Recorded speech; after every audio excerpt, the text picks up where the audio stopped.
knowledge about virtualization, all this stuff. ठीक है, but server का आइडिया आपको है, राइट? यू नो हाँ, about server how we card है। कैन मैनेज द सर्वर में hmm. Activity. Right. Right.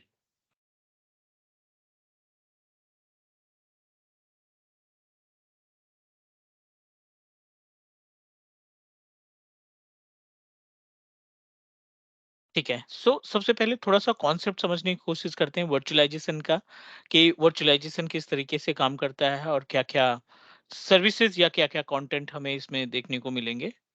So are agenda to understand about VMware virtualization, ठीक है।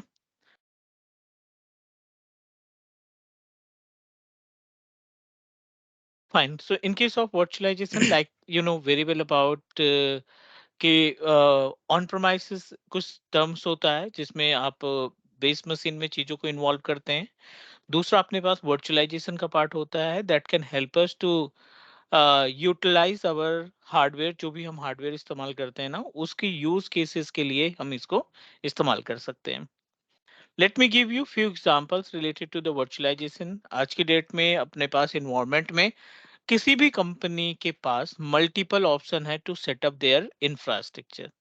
सो let me help you to understand about the infrastructure. एक on premises setup हो सकता है, दूसरा virtual setup बनाया जा सकता है, and number third you can also configure the services over a cloud. Number fourth जो है, आप VDI सॉल्यूशन का भी इस्तेमाल कर सकते हैं।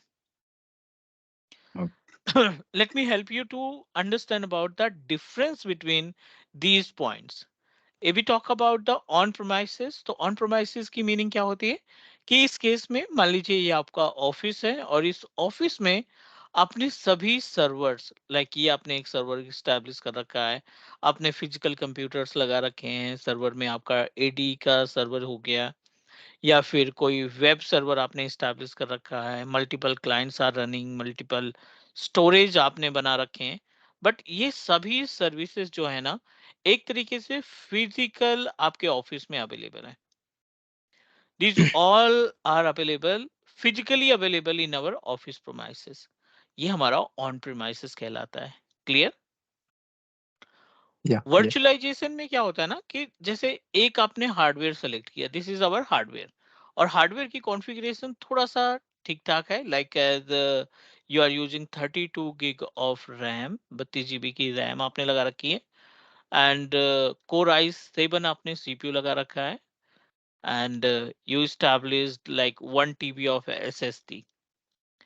अब आपके पास ये जो कॉन्फ़िगरेशन है ना, एक ह्यूज अमाउंट में स्पेस अपने पास है, रैम भी ठीक है, एंड प्रोसेसर एंड स्टोरेज भी अपने पास इनफ है, and now you are trying to use the configuration, ये कॉन्फ़िगरेशन को आप मल्टीपल VM के साथ इस्टेब्लिश करना चाहते हैं।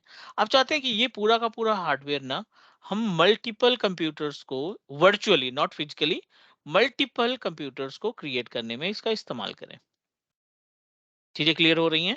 अब ये क्या करेगा, ये आपके इस सिंगल हार्डवेयर का इस्तेमाल करके अगर आप डायरेक्टली इस हार्डवेयर के ऊपर ऑपरेटिंग सिस्टम को इंस्टॉल करोगे, तो डेफिनेटली आप एक समय में केवल एक ही ऑपरेटिंग सिस्टम इस्तेमाल कर पाएंगे।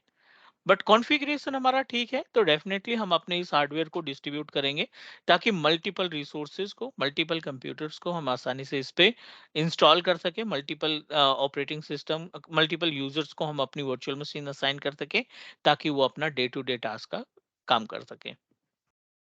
बेनिफिट्स क्या होता है, वर्चुअलाइजेशन क्यों इन्वॉल्व किया जाएगा, इसके क्या क्या फायदे हैं? So multiple benefits. पहला तो कॉस्ट मैनेजमेंट, ठीक है, आप ये बोल सकते हैं कॉस्ट कटिंग हो जाएगी इसमें। दूसरा मीन्स मैन पावर, ठीक है, मैन पावर के केस में जहां पे आपने 3 इंजीनियर हायर कर रखे थे, वहां पे हमारा एक पर्टिकुलर बंदा इन सभी वर्चुअल मशीन्स को आसानी से एक्सेस कर पा रहा है। नंबर तीसरा, इजी टू ट्रबल शूट, जो वर्चुअल मशीन है ना, उनको हम आसानी से क्या कर सकते हैं, ट्रबल शूट करा सकते हैं। Number next, easy to customise hardware, easy to customise VM hardware, VMs hardware. अगर आप इन फिजिकल कंप्यूटर की जगह पे सॉरी वर्चुअल मशीन की जगह पे अगर आपने ये 4 फिजिकल कंप्यूटर कॉन्फ़िगर करके रखे होते हैं, तो उस केस में क्या करना होता? अगर आपको रैम चेंज करनी है, प्रोसेसर चेंज करना है, हार्ड डिस्क स्टोरेज चेंज करने हैं, so you must need to coordinate with account teams and account team will authorise you कि भाई ठीक है, आपकी आपकी रिक्वायरमेंट के according I am going to authorise you, उसका अप्रूवल मिल गया कि आप अपने 8 गिग रैम को चेंज करके 16 गिग रैम कर सकते हैं या 32 गिग रैम कर सकते हैं। बट अगर आपने इसी सर्वर को, इसी वर्चुअल मशीन, इसी कंप्यूटर को आपने वर्चुअली कॉन्फ़िगर किया होता, एक पर्टिकुलर मशीन से इनको असाइन किए होते हैं, तो उस केस में क्या होता है कि आप अपने रैम को, प्रोसेसर को या उसके अंदर जो भी हार्डवेयर चेंजेस करना है, वो डायरेक्टली बिना किसी अप्रूवल या बिना किसी एडिशनल हार्डवेयर को लगा के आप रिप्लेस कर पाते हैं। All good? समझ में आ रही चीजें ये? Yes. So definitely client computer जो हमारे आईटी इंडस्ट्रीज हैं, वो आईटी इंडस्ट्रीज इसी टास्क का परफॉर्म करेंगे, क्योंकि आईटी कंपनी को, जो आईटी या नॉन आईटी कंपनी है, उनको बेनिफिट हो रहा है, कॉस्ट कटिंग कर पा रहे हैं, वो चीज़ों को मैनेज कर पा रहे हैं, सर्विसेज को अपने अकॉर्डिंग मॉडिफाई कर पा रहे हैं, हार्डवेयर को रिप्लेस कर पा रहे हैं। सो ये सारी चीज़ें जो है हमारे इस वर्चुअलाइजेशन इन्वायरमेंट को स्ट्रॉन्ग बनाते हैं। और दैट्स वाई अदर टेक्नोलॉजी की तरह आपके पास जो VMware का इन्वायरमेंट है, ये एक तरीके से एवरग्रीन इन्वायरमेंट या एवरग्रीन टेक्नोलॉजी कंसीडर की जाती है, क्योंकि जब से मार्केट में VMware आया और अभी तक ऊपर नीचे मीन्स उतार चढ़ाव तो हर एक टेक्नोलॉजी में होते रहते हैं, बट VMware भी क्लाउड की बराबरी कर रहा है। इवन हर एक क्लाउड प्रोवाइडर भी VMware के प्रोडक्ट को अपने प्लेटफॉर्म पे इंट्रोड्यूस्ड कर रहा है कि अगर हमारा AWS या Azure यूज करते हैं, तो हम आपको VMware का भी एक्सेस प्रोवाइड करेंगे।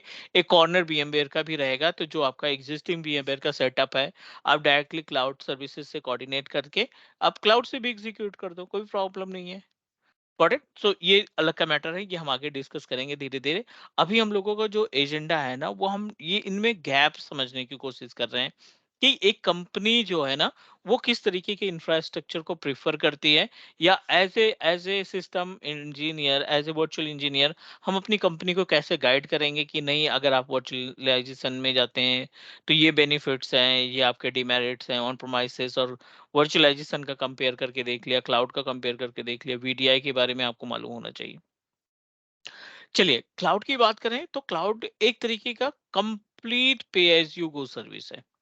ये पूरी तरीके से पे एज यू गो की सर्विस है, as per the name suggest. Pay as you go का मीनिंग क्या होता है कि जितना आप पे करेंगे उसके अकॉर्डिंग आपको रिसोर्सेस मिलेगा, या जितना आप रिसोर्सेस का इस्तेमाल करेंगे उसके अकॉर्डिंग आपको पेमेंट देनी पड़ेगी। सो ये एक क्लाउड का प्लेटफॉर्म है जहाँ पे आपको साइन अप करना है, आप अपने अकॉर्डिंग यहाँ पे सर्वर क्रिएट करिए, आप अपने अकॉर्डिंग यहाँ पे क्लाइंट क्रिएट करिए, client in the sense Windows 10 या विंडोज 11 ऑपरेटिंग सिस्टम की क्लाइंट, और साथ ही साथ आप अपने इसमें स्टोरेज का भी पार्ट और डेटाबेस का भी पार्ट कॉन्फ़िगर कर सकते हैं। राइट? और आपको कुछ भी नहीं देना है यहाँ पे, आपको सिर्फ सब्सक्रिप्शन परचेज करना है, और अकॉर्डिंग टू द सब्सक्रिप्शन जो भी आप यूसेज करेंगे अपने इस पोर्टल के ऊपर, जो भी सर्विसेज आप खरीदेंगे ना, उसके अकॉर्डिंग आपको पेमेंट देना स्टार्ट हो जाएगा। All good? Yeah. चलिए, अब आते हैं VDI का। VDI होता है virtual desktop interface. Multiple softwares हैं जो आपको VDI का पार्ट आपको ऑथराइज करते हैं, जैसे कि लेट्स टेक एन एग्जांपल, आपको सिट्रिक्स भी VDI सेटअप करने का ऑप्शन देता है। VMware ने एक प्रोडक्ट इंट्रोड्यूस किया है जिसको हम होराइजन बोलते हैं, और अगर आप विंडोज सर्वर 2016 या 2012 पे क्रिएट करना चाहते हैं, तो यस, विंडोज सर्वर में भी आपको ऑप्शन मिलेगा 2012, 2016, 2019 एंड 2022, और इसका जो नाम है उसको बोला जाता है RDS, remote desktop services. Number 4 की अगर हम बात करें, तो यहाँ पे आपको कॉन्सेप्ट मिलता है which is related to Azure virtual desktop, AVD। अगर आप क्लाउड में जाना चाहते हैं तो AVD एज्योर के लिए। और number 5, work space. Yes, work space जो है वो है आपके AWS के लिए। तो ये अपने पास कुछ इन्वायरमेंट हो गया ऑन प्रोमाइसेस का, वर्चुअल सेटअप का, क्लाउड का और VDI का। क्लियर हो है इसमें, इन चारों में पार्ट में जो Yes, yes, डिफरेंस है ना? yes, सो clear. हम लोगों का एजेंडा क्या है? हम लोगों का एजेंडा है कि भाई हमें वर्चुअलाइजेशन सीखना है, और वर्चुअलाइजेशन में भी हमने पहले से प्लान कर रखा है कि VMware के वी स्फीयर यानी ESXi का जो प्रोडक्ट है और वी सेंटर का जो प्रोडक्ट है उसके अंदर के जो भी फीचर्स वगैरह दिखाई पड़ेंगे उन पे हमें अच्छी नॉलेज गेन करनी है। This is our motto. इस पूरी ट्रेनिंग का एजेंडा यही है कि VMware वी स्फीयर के अंदर या वी सेंटर सर्वर के अंदर दिखने वाले हर एक ऑप्शन, हर एक सर्विस के बारे में हमें प्रैक्टिकली और थेरेटिकली मालूम होना चाहिए। All good, Yeah. Yes. Great. Any question? अभी यहाँ पे कोई क्वेश्चन? वैसे हमने बहुत ही बेसिक चीजें डिस्कस की हैं, तो आई डोंट थिंक कि इसमें कोई क्वेश्चन होगा। आगे बढ़ सकते हैं हम लोग। Yes. Sure. Great, so let's talk about virtualization. अब मेन पॉइंट पे आते हैं कि mean see, as a system admin, as a IT person, we should know about the technical meaning. Yes, we should know about the technical meaning of virtualization. So what is virtualization? It's our responsibility, we should know about the concept. So better तरीके से समझने के लिए virtualization को हम यहाँ पे you can say that दो पार्ट में कैटेगराइज कर लेते हैं।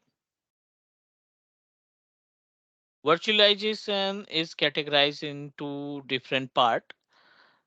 First one is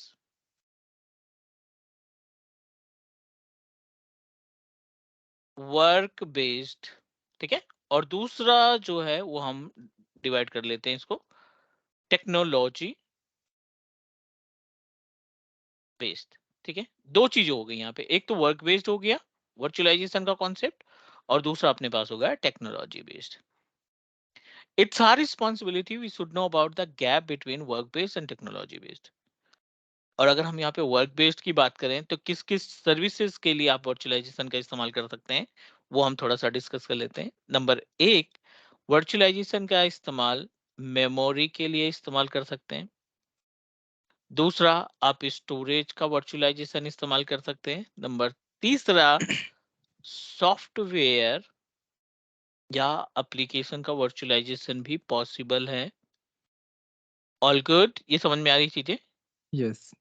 and users Exactly. Profile virtualization, ठीक है, आप अपने यूजर की प्रोफाइल को भी वर्चुअलाइजेशन के थ्रू डिवाइड कर सकते हैं। ये तो बात हो गई वर्क बेस्ड की, किस तरीके से काम आप टास्क परफॉर्म करेंगे। यहीं पे अगर हम टेक्नोलॉजी की बात करें तो टेक्नोलॉजी बेस्ड में भी दो पार्ट आप कर लीजिए। Right. पहला जो पार्ट है ना, which is consider as a hyper visor, not hyper V, hyper Yeah, visor hypervisor. Ah, type type 1, 1 and type 2, right? Yeah, और दूसरा आपको मिलेगा hyper visor type type 2. 2। As for the name suggests, see, our responsibility, we should know about the difference between both. So hypervisor type 2, type 1 को बोला जाता है Bare metal. bare metal virtualization, ठीक है? What is meaning of bare metal? Means physical server. Install virtual tool or software direct to physical hardware। आप क्या करेंगे? Okay. Directly आप फिजिकल हार्डवेयर पे इंस्टॉल कर सकते हैं। Great. बहुत सारे एग्जांपल हैं, जैसे जेन Mm, सर्वर, ये आपका प्रोडक्ट है किसका? Hyper-V. सिट्रिक्स का, सिट्रिक्स का, ठीक है। दूसरा, यस, हाइपर Hyper-V वी है ना? इज आल्सो, बिल्कुल, माइक्रोसॉफ्ट का हाइपर वी भी आपका बेयर मेटल में कंसीडर किया जाता है। और नंबर तीसरे पे है ESXi EXXi. होस्ट। वर्जन कोई सा भी हो सकता है, बट ESXi होस्ट भी हमारा एक तरीके से हाइपरवाइजर टाइप 1 का पार्ट है। All good, Yeah. चलिए आगे बढ़ते हैं हम यहाँ पे।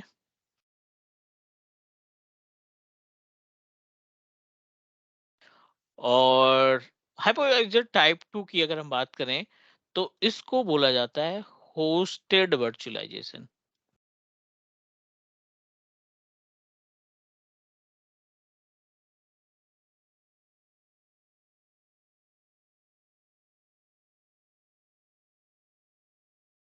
The meaning of hosted virtualization इस केस में क्या होता है ना, कि आप एक जो बेस मशीन क्रिएट करेंगे, उसमें एक आपका ओएस होगा, ऑपरेटिंग सिस्टम होगा, और उस ऑपरेटिंग सिस्टम के ऊपर आप क्या करेंगे, इस टूल का इंस्टॉलेशन करेंगे।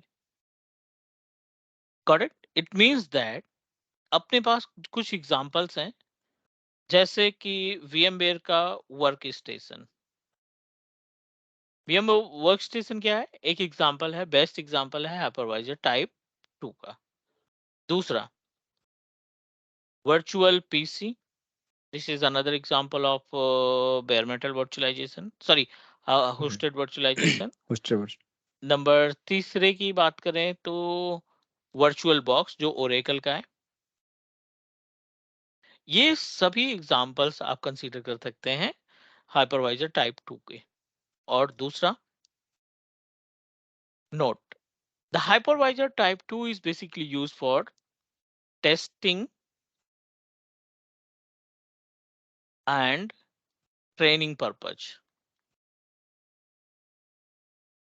इसका जो इस्तेमाल किया जाता है किसी भी इंडस्ट्री में, किसी भी कंपनी ने अभी तक हाइपर वी के थ्रू अपना नेटवर्क पूरा का पूरा सेटअप नहीं डिजाइन किया। They always try to use hypervisor type 1। वो हमेशा और हमेशा हाइपरवाइजर टाइप 1 का इस्तेमाल करते हैं, टाइप 2 का इस्तेमाल नहीं किया जाता। All good? या this is the actual gap between hypervisor type 1 type 2, या पूरे अगर हम वर्चुअलाइजेशन की बात करें तो उम्मीद है आपको ये दोनों में डिफरेंस आसानी से समझ में आ गया होगा। Any question? या सो कंपनी में मतलब कोई भी कंपनी में अगर कोई प्रोडक्शन और जो एनवायरनमेंट है हम्म, उसमें बेसिकली बेयर मेटल ही यूज हो जाओ मतलब करना करते क्या? एग्जैक्टली, केवल और केवल बेयर मेटल, कोई भी VMware वर्क स्टेशन नहीं इस्तेमाल करता। ओके। और जो VMware वर्कस्टेशन मतलब हाइपर टाइप 2 जो मतलब है हाइपरवाइजर टाइप 2 हम्म, बेसिकली कोई ट्रेनिंग पर्पस के लिए सिर्फ यूज होता है या और नहीं, only for the testing purpose. जो बड़े बड़े just- इन्वायरमेंट रहते हैं, फॉर एग्जांपल आप किसी कंपनी के लिए काम कर रहे हैं और आपकी रिस्पॉन्सिबिलिटी VMware पे सारी सर्विसेज मैनेज करने की, तो थिंक अबाउट, आप एक्सपेरिमेंट नहीं कर सकते क्लाइंट के इंफ्रास्ट्रक्चर पे, आप अपने अकॉर्डिंग नहीं चीजें चला सकते। तो हर एक राइट ऑफिस में जहाँ पे वर्चुअलाइजेशन का सेटअप होता है ना, एक सिस्टम डेडिकेटेड असाइन कर दिया जाता है इंजीनियर्स के लिए, कि भाई जो भी आपको प्रैक्टिस करना है, जो भी आपको एक्सपेरिमेंट रिसर्च करना है, वो आप इस पर्टिकुलर इन्वायरमेंट पे अपना सेटअप बनाओ और अपनी चीजें इंप्लीमेंट करके देखो। अगर वो चीजें, वो स्टेप्स आपके सक्सेसफुली इंप्लीमेंट हो जाती हैं, then you can go with the client infrastructure. तब आप क्लाइंट के इंफ्रास्ट्रक्चर पे सेम एक्टिविटी परफॉर्म करिए, कोई प्रॉब्लम नहीं है। Is that okay? बट या सो डेफिनेटली बट हर एक क्लाइंट और में। एक क्वेश्चन है मेरा फॉर जी। एग्जांपल अगर मैं लाइव एनवायरनमेंट में कॉन्फ़िगरेशन करने से पहले मैं यहाँ पे मतलब हाइपरवाइजर टाइप 2 में VMware वर्कस्टेशन पे कोई इम्प्लीमेंट करता हूँ वो हम्म, सक्सेसफुली प्रॉपर्ली वर्क हो रहा है लेकिन सेम जो कॉन्फ़िगरेशन है जो लाइव एनवायरनमेंट में कुछ मुझे प्रॉब्लम आ सकता है ऐसा भी हो सकता है ना? हाँ जी, बिल्कुल। तो इस केस में क्या होता है ना, आप कंपेयर करेंगे कि आपने ऑन प्रोमाइसेस पे, I am not saying about the steps, definitely आप दोनों जगह पे सेम स्टेप यूज कर रहे हो, बट ऑन प्रोमाइसेस के केस में वो चीजें आपकी इंप्लीमेंट हो रही है उसी स्टेप से। और जब आप क्लाउड पे आते हैं, मीन्स जब आप क्लाइंट के इन्वायरमेंट पे आते हो, तो क्लाइंट के इन्वायरमेंट में प्रॉब्लम क्या हो रही है कि वो फील्ड दिखा रहा है या फिर और कोई एरर आ जा रहा है। सो ऐसी सिचुएशन में आप पूरे इन्वायरमेंट को कंपेयर करेंगे, ESXi जो इंस्टॉल है, उसके अंदर जो VM है, उसके अंदर जो नेटवर्क क्रिएट किया गया है, या प्लस ये जो हमारा इंफ्रास्ट्रक्चर है VMware का, ESXi वगैरह जहाँ पे फील्ड आ रहा है, अगर हमारा VMware का इन्वायरमेंट फायरवॉल से कनेक्टेड है, राइट, अगर ये फायरवॉल से जुड़ा हुआ है, तो डेफिनेटली ये प्रॉब्लम क्रिएट करेगा। सो उस उन डिवाइसेस को आप वेरीफाई करना है कि जो ऑन प्रोमाइसेस पे डिवाइस नहीं है, और हमारे ऑफिस इन्वायरमेंट, ऑफिस प्रोमाइसेस में जो डिवाइस है, उसकी वजह से भी ये प्रॉब्लम हो सकती है। Okay clear? Got it. या ग्रेट। तो this is the basic identification of virtual environment. Now it's time to move ourselves to next part. किसी भी VMware इंजीनियर के लिए ना, किसी भी VMware इंजीनियर के लिए जो प्लान कर रहा है कि हम अपना कैरियर जो है वर्चुअलाइजेशन में और वीएमवेयर की मदद से क्रिएट करना चाहते हैं, means I wanted to make my career as a VM admin, सबसे इम्पोर्टेंट पॉइंट होता है कि you should know about the service, how you should know about the softwares that require to set up our VMware environment. यहाँ पे एक diagram के through एक particular infrastructure की बात करते हैं कि क्या क्या होना चाहिए एक अच्छे सेटअप में, एक क्लाइंट के अच्छे सेटअप में क्या क्या चीजें होती हैं।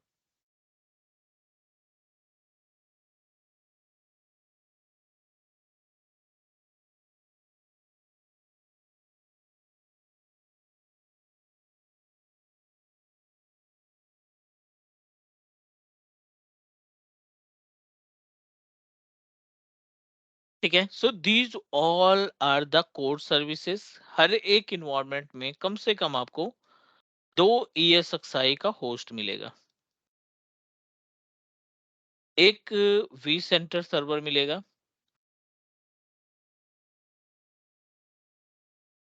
एक आपको डोमेन का इन्वायरमेंट मिलेगा, एक्टिव डायरेक्टरी डोमेन सर्विसेज का, एक आपको शेयर स्टोरेज मिलेगा। मतलब ये कि एक वीएम एडमिनिस्ट्रेटर के लिए ये मैंडेटरी है कि उसे ESXi को अलग मालूम ट्रीट करना है, डोमेन को अलग ट्रीट करना है कि इन्वायरमेंट में इसका रोल क्या है, और शेयर स्टोरेज का कॉन्फ़िगरेशन आप अलग तरीके से ट्रीट करेंगे। This is the agenda basically, और हमें इन सभी को सेपरेट स्पेस देने हैं और इन सभी के ऊपर सेपरेट हम इम्प्लीमेंटेशन करके देखेंगे। Got it what I am saying? ये समझ में नहीं आया मुझे, मतलब फॉर एग्जांपल ये डिफरेंशिएट कैसे करेंगे हम? नहीं, किसी ऑफिस में आप एज ए वर्चुअल इंजीनियर काम करने जा रहे हो, ठीक है ना, as a VM hmm, admin काम करने जा रहे हो, right, उनका जो इंफ्रास्ट्रक्चर होगा ना, वो हम्म, इंफ्रास्ट्रक्चर की बात कर रहे हैं हम। Okay, you can consider it as a VMware official setup. okay, मतलब हर एक ऑफिस में ना, ऐसा नहीं है कि केवल ESXi पे आप काम करोगे, नहीं, you should know about the V center server. और वी सेंटर सर्वर ही नहीं, आपको डोमेन भी आना चाहिए, उसके अंदर का डीएनएस मैनेजमेंट भी आना चाहिए नेम रिजॉल्व करने के लिए, और शेयर स्टोरेज हम्म, में भी स्पेस कैसे आप डिस्ट्रीब्यूट करेंगे, वो आइडिया भी आपके पास होना चाहिए। got it, ठीक है, तो हम अपनी ट्रेनिंग को कुछ ऐसे कैटेगराइज करेंगे कि सबसे पहले हम ESXi के अंदर जितनी भी सर्विसेज हैं वो कवर करेंगे, क्योंकि ESXi ना बैकबोन माना जाता है। जो आप VMs बनाओगे अपनी, जो वर्चुअल मशीन्स बनेंगी, वो हमारे ESXi का पार्ट होंगे। ESXi responsible to create a multiple virtual machines. ये हमें प्लेटफॉर्म प्रोवाइड करेगा जहां पे हम नंबर ऑफ वर्चुअल मशीन्स को तैयार कर सकते हैं। All good. yeah, अब ये नंबर ऑफ वर्चुअल मशीन के साथ इन सभी को हम वी सेंटर सर्वर से कनेक्ट करते हैं, और वी सेंटर सर्वर हमारा कंसीडर किया जाता है एज ए बैकबोन।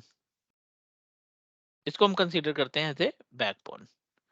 पूरे वर्चुअल okay, इन्वायरमेंट को हैंडल, पॉलिसी, सिक्योरिटी, इनके मैनेजमेंट की जो रिस्पॉन्सिबिलिटी होती है, फेल ओवर की रिस्पॉन्सिबिलिटी, बैकअप रिस्टोर की रिस्पॉन्सिबिलिटी, ये सभी रिस्पॉन्सिबिलिटी हमारे वी सेंटर सर्वर की होती है।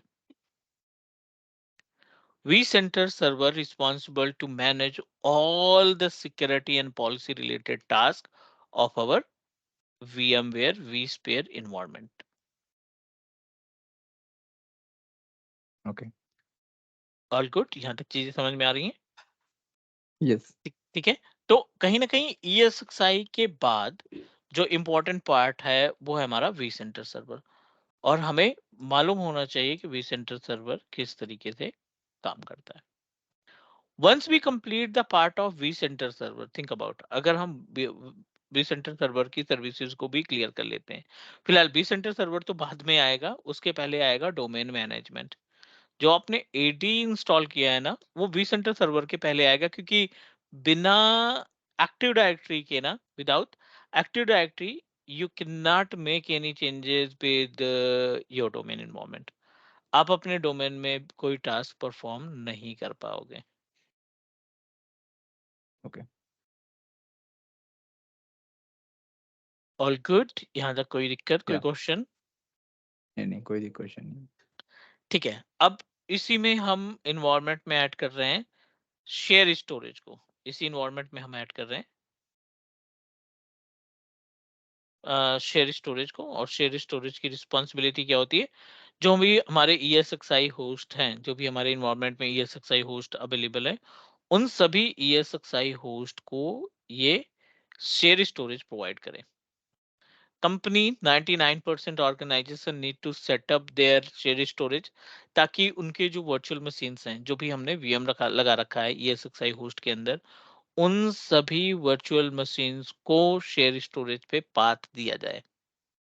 और बेनिफिट इसका ये होगा कि इन केस इन फ्यूचर अगर आपका ESXi होस्ट डाउन भी हो जाता है ना, तो एटलीस्ट हमारी वर्चुअल मशीन सेफ रहेंगी। जो हमारी VMs है ना, वो प्रोटेक्टेड रहेंगी, क्योंकि उनको हमने पहले से कहाँ पे रख रखा है? शेयर स्टोरेज में रख रखा है। All good. ओके। यस। तो हम इसको टुकड़ों में मींस पार्ट में कैटेगराइज कर लेते हैं कि भाई पहले ESXi से उठाते हैं, ESXi कंफर्म होगा तो हम अगले डोमेन पे जाएंगे, डोमेन क्लियर हुआ तो शेयर स्टोरेज पे जाएंगे। ये शेयर स्टोरेज, डोमेन, ESXi तीनों कंप्लीट होगा, फिर बारी आएगी लास्ट में ES वी सेंटर सर्वर की। बिकॉज वी सेंटर सर्वर की सारी सर्विसेज इस्तेमाल करने के लिए A to Z ऑप्शंस, जो बहुत सारी सर्विसेज हैं, अगर आपको वी सेंटर सर्वर को के ऊपर अच्छी पकड़ बनानी है या अच्छे से आपको इसको इन्वॉल्व इनकी सर्विसेज को समझना है, तो आपके इन्वायरमेंट में शेयर स्टोरेज भी होना चाहिए, आपके इन्वायरमेंट में डोमेन भी प्रॉपर तरीके से रन करना चाहिए, और कम से कम 2 ESXi, एक ESXi से भी काम नहीं चलेगा, कम से कम 2 ESXi होस्ट आप अपने इन्वायरमेंट में कॉन्फ़िगर करके रखेंगे। So do one thing, let's start with ESXi host. हम यहाँ से स्टार्ट करने का काम करते हैं ESXi से। चलिए, पहले चैप्टर में हम क्या पढ़ने वाले हैं? इंस्टॉलेशन ऑफ ESXi होस्ट, ठीक है। और यहाँ पे हम क्या यूज करेंगे? ESXi host 8.0। This is our responsibility. All good. Yes. Hardware configuration की बात करें कि मिनिमम हार्डवेयर क्या होना चाहिए? 4 GB ऑफ रैम मिनिमम की बात कर रहे हैं, 4 GB of RAM, 2 core CPU, और लगभग 40 GB of hard drive. Yes, 40 GB के आसपास आपके पास HDD होना चाहिए। So these all are the predicated, मतलब एक अगर आपने प्लान कर रखा है ESXi होस्ट को इंस्टॉल करने के लिए ना, सो ये हार्डवेयर आपको माइंड में रखना है कि ये हार्डवेयर हमें एनी हाउ अपने ESXi के लिए देना ही देना है, जो कि बहुत मिनिमम है। और इसके अकॉर्डिंग आप मतलब नंबर ऑफ वर्चुअल मशीन के अकॉर्डिंग आप इसको बढ़ा सकते हैं। चलिए, हम पहले इंस्टॉल करते हैं अपने ESXi को VMware वर्क स्टेशन पे, और उसके बाद फिर हम आगे बढ़ेंगे, प्रोसीड करेंगे। All good. या यहाँ पे हमने विंडोज मशीन को कनेक्ट कर रखा है, this is my Windows computer. और इस विंडोज कंप्यूटर में VMware वर्कस्टेशन ऑलरेडी इंस्टॉल कर रखा है, VMware वर्कस्टेशन 17 प्रो। और इस VMware के वर्कस्टेशन में हम अपने ESXi 8.0 को इंस्टॉल करेंगे, ठीक है। दिस इज आवर एजेंडा, यहाँ पे हम ESXi 8.0 को इंस्टॉल करने आ रहे हैं। तो इसके लिए आपके पास ISO इमेज होना चाहिए। तो I think I have already downloaded the ISO image. यहाँ पे जाते हैं हम, और लेट मी चेक सॉफ्टवेयर्स, और यहाँ पे ESXi होस्ट,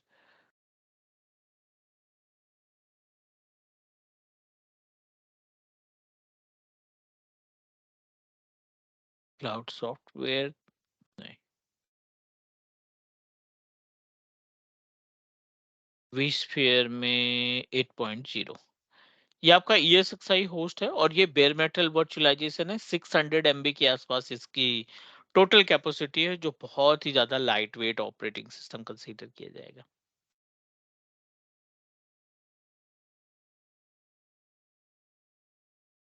सो ये हमारा अवेलेबल है सॉफ्टवेयर वाले फोल्डर में एंड vSphere के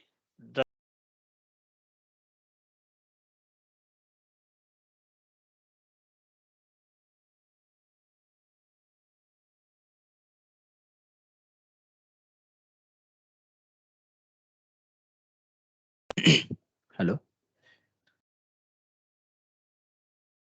Yeah, I can hear you. Yeah. So what I'm going to do, I'm going to create one virtual machine. VMware workstation पे एक VM create करते हैं. फाइल पे जाकर के न्यू पे गए हम. Next. Next. ESXi host install करना है हमें. पाथ प्रोवाइड कर दीजिए ESXi होस्ट का.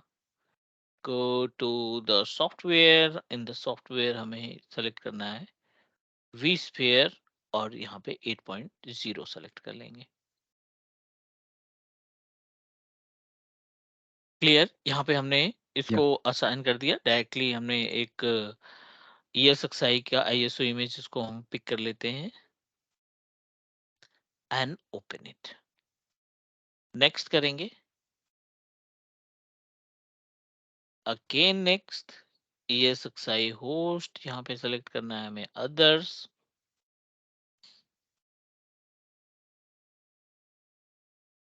Not mandatory.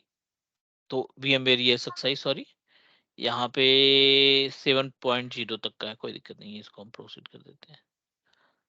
Decide the location कि आप अपने इस ESXi की हार्ड डिस्क कहाँ रखना चाहते हैं. So I wanted to put into the virtual machine SSD. यहाँ पे थोड़ा सा स्पेस ज्यादा है. ESXi 8 होस्ट यहाँ पे हमने नाम दे दिया ESXi होस्ट 8. सेलेक्ट किया. नाम दे देते हैं ESXi होस्ट 8.0. नेक्स्ट किया. 2 कोर का प्रोसेसर. रैम थोड़ा सा हम बढ़ा देते हैं क्योंकि प्रैक्टिस करनी है हमें. तो इसमें हम 8 GB के आसपास या 10 GB के आसपास रैम असाइन कर देते हैं. नेक्स्ट. और अभी के लिए इसको ब्रिज कर देते हैं.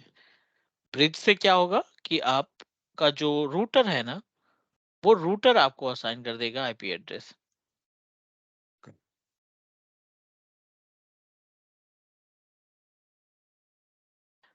All good. ये क्लियर हो रहा है, समझ में आ रही चीजें जो हम अभी प्रैक्टिकल इस्तेमाल कर रहे हैं. हाँ. और जो दो दो ऑप्शन है नीचे वाला नेट और वो होस्ट ओनली नेटवर्किंग, उसका मतलब ये मीनिंग क्या है, मतलब कैसे किस लिए करते हैं हम देखो ब्रिज क्या चूज. होता है ना, ब्रिज की रिस्पॉन्सिबिलिटी ये होती है कि जो आपका फिजिकल इन्वायरमेंट है, physical environment in the sense hmm. जैसे आपने वाईफाई रूटर लगा रखा है, ठीक है, राइट. या स्विच राइट. कर राइट. लगा रखी है, फिजिकल स्विच आपने लगा रखी है. और इस राइट. केस में आपकी जो ESXi होस्ट है उसके ऊपर अगर आप ब्रिज रखेंगे तो डायरेक्टली, राइट,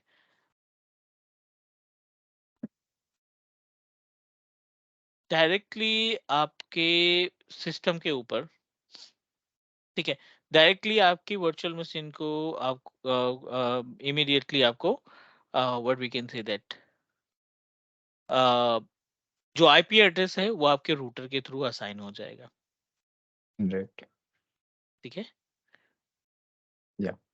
और नेक्स्ट अगर हम बात करें अपने पार्ट की, तो अगला जो पार्ट है, अगर आप नेट करते हैं तो नेट अपने आप से अपने अकॉर्डिंग, ये किसी भी रूटर से कोऑर्डिनेट नहीं करेगा, ये अपने अकॉर्डिंग चीजों को मैनेज करेगा. राइट.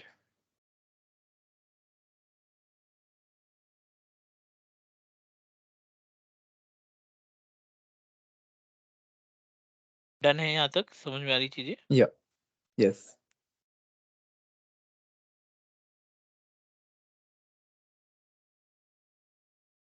चलो ग्रेट. तो अभी हम ब्रिज करते हैं ताकि हम अपने इन्वायरमेंट में अपना खुद का नेटवर्क इस्तेमाल कर सकें. हार्ड डिस्क हम यहाँ पे 60 GB की हार्ड डिस्क दे रहे हैं. Not much. नेक्स्ट किया और फिनिश कर दिया.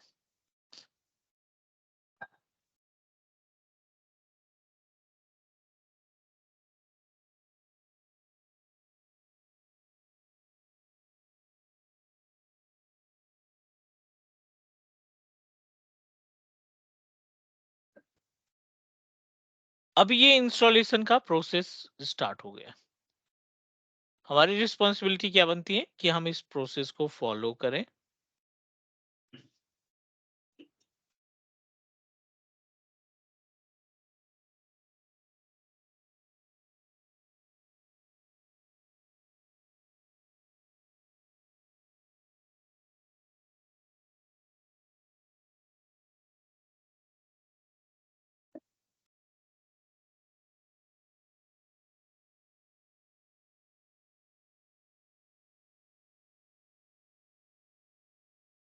Installation is in progress.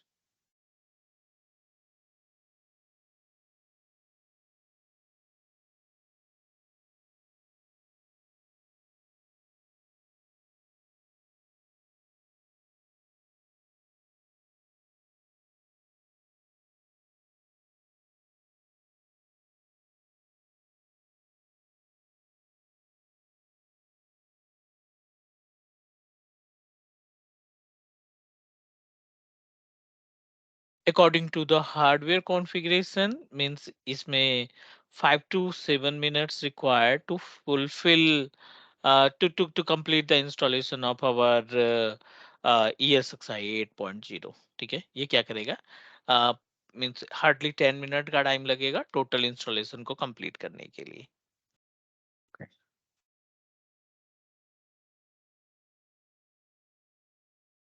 All good, यहाँ तक समझ में आ रही चीजें. Yes, yes. ग्रेट.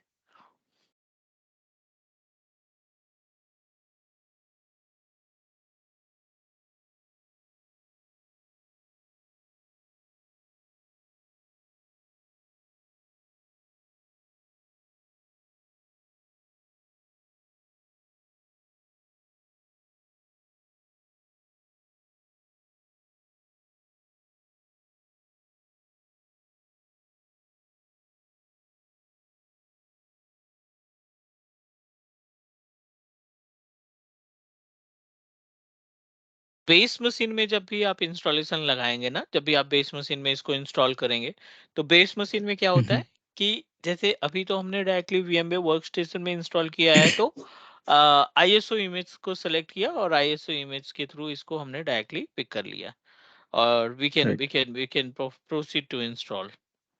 बट जब आप इन्वायरमेंट की बात करते हैं, जब आप बेस इन्वायरमेंट की बात करते हैं एंड फिजिकल कंप्यूटर पे आप इसको इंस्टॉल करना चाहते हैं, तो उस केस में you must need to create bootable pen drive. आपको एक bootable Okay. Pen drive create करने की जरूरत पड़ेगी ESXi 8.0 की. And by using the same bootable pen drive आप अपने ESXi होस्ट को किसी बेस मशीन पे डायरेक्ट इंस्टॉल कर सकते हैं. Okay. ठीक है, बट ESXi होस्ट को VMware वर्कस्टेशन, वर्चुअल बॉक्स या वर्चुअल पीसी पे आपको इंस्टॉल करना है, तो उस केस में इट्स मैंडेटरी फॉर कि आप अपने इन्वायरमेंट में आईएसओ इमेज का इस्तेमाल करेंगे, अगर आप सेकेंड वर्चुअल हाइपरवाइजर टाइप 2 इस्तेमाल करके अपना इन्वायरमेंट सेट करना चाहते हैं तो. करेक्ट. Right. Right. चलो, यहाँ पे एक ऑप्शन दिखाई पड़ रहा है, डू नॉट एक्सेप्ट के लिए स्किप कर दो. अगर आपको टर्म एंड कंडीशन ओके है तो आप F11 कर दोगे. हमने इसका आरडीपी लिया है तो F11 काम नहीं करेगा. मे बी मैं ट्राई करता हूँ 2-3 शॉर्टकट की से. नहीं किया, फंक्शन के साथ भी नहीं कर रहा है ये.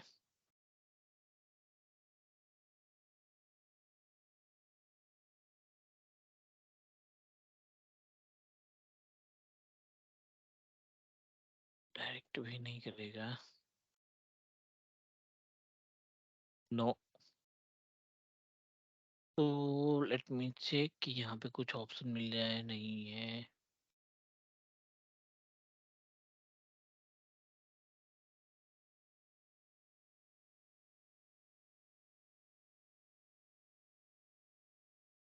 सो what I need to do, इस F11 को प्रेस करने के लिए ना हमें रिवर्ट बैक करना पड़ेगा. इसका आरडीपी जो है ना, हम अपने डेस्कटॉप से कॉन्फ़िगर करना पड़ेगा और Okay. Then I need to press F8 ताकि हम कंटिन्यू कर सकें. राइट. Okay. Okay. F11 किया हमने, कंटिन्यू पे लगा दिया. अगर अगला स्टेप की बात करें तो अगले स्टेप में हमें पासवर्ड की डिमांड करेगा कि you must need to configure the password. Let me take the RDP again.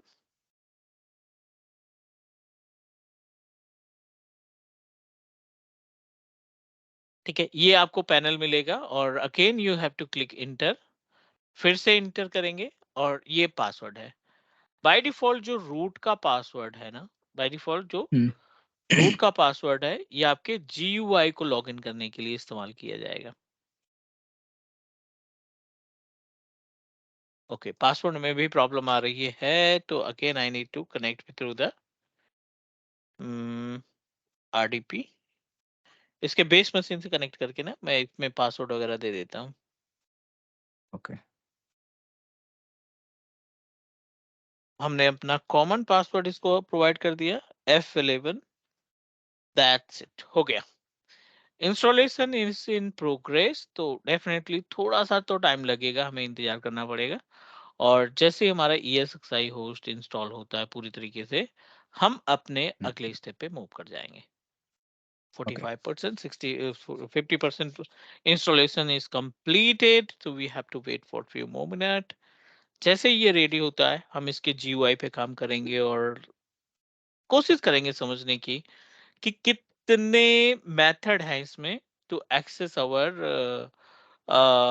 GUI of ESXi host, क्योंकि ये तो बेयर मेटल है, ये लिनक्स बेस्ड है। इंस्टॉलेशन के बाद ये ब्लैक स्क्रीन के अलावा कुछ भी नहीं प्रोवाइड करेगा। तो अगर ESXi हमें ब्लैक स्क्रीन प्रोवाइड करता है, GUI का ऑप्शन नहीं प्रोवाइड करता है, तो उस केस में थोड़ा सा डिफिकल्ट हो जाएगा वर्चुअल मशीन्स को तैयार करना, ओके। राइट? तो we'll discuss once our ESXi host and installation is completed, then we'll proceed for the next step कि अगले स्टेप पे फिर हम इसमें मूव करने की कोशिश करेंगे। All good? या। रीस्टार्ट करो, रीबूट करो और थोड़ा सा इंतजार करते हैं कि हमारा ये सिस्टम जो है प्रॉपर तरीके से इंस्टॉल हो जाए। ESXi इंस्टॉल हो गया है, but we just need to wait for the restart कि हमारा कंप्यूटर ये रीस्टार्ट हो, और उसके बाद देखते हैं क्या ऑप्शन मिलता है।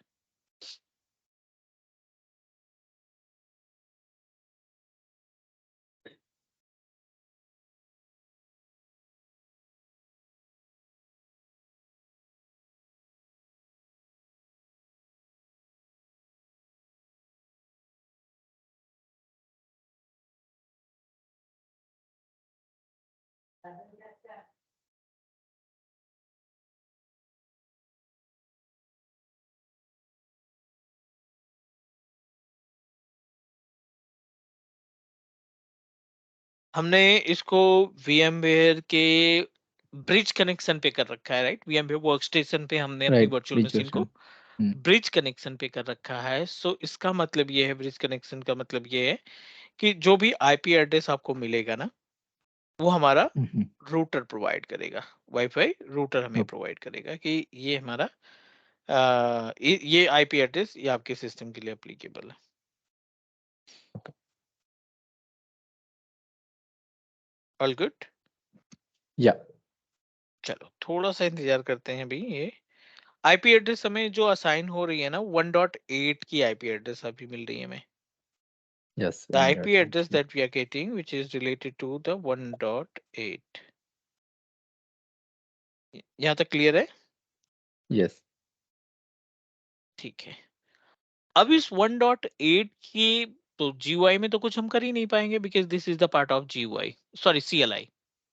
एनसीआरआई, अब इस राइट। CLI से टास्क परफॉर्म करने में कोई ऑप्शन नहीं है, वर्चुअल मशीन क्रिएट करने का ऑप्शन नहीं दिखाई पड़ रहा है, and we are unable to find the another options as well। So what you need to do, back to the browser,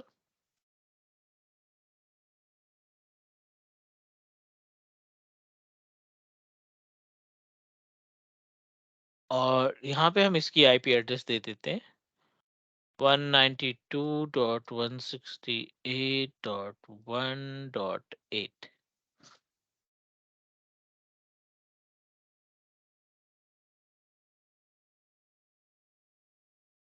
यहाँ पे आपका ऑप्शन दिखाई पड़ रहा है, you just need to click on advanced, proceed to unsafe। हो सकती है।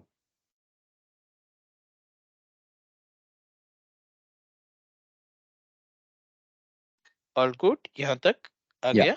यस। हम्म।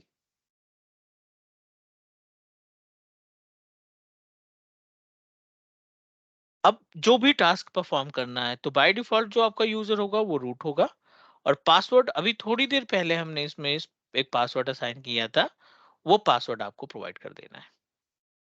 ओके। ये हो गया कॉन्सेप्ट। ऑल गुड, यहाँ तक क्लियर है? Yes, yes.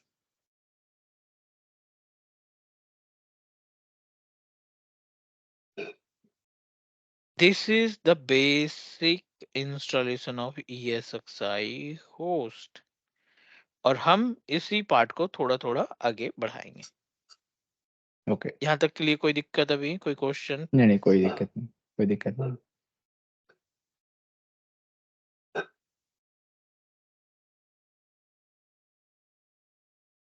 ग्रेट।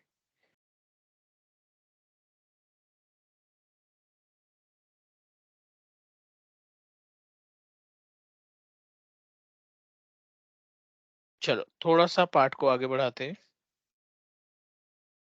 ये इंस्टॉलेशन का पार्ट हुआ। अब इसके बाद हम लोग इसमें ना वीएम मैनेजमेंट या जो अदर ऑप्शंस दिखाई पड़ रहे हैं उन ऑप्शन के बारे में पढ़ेंगे। All good? यस। एक छोटा सा ब्रेक ले लें, देन प्रोसीड। यस, श्योर, चलो एक लेते हैं 10 मिनट का break and then will connect sure, again. Sure, sure. Okay. Thank you.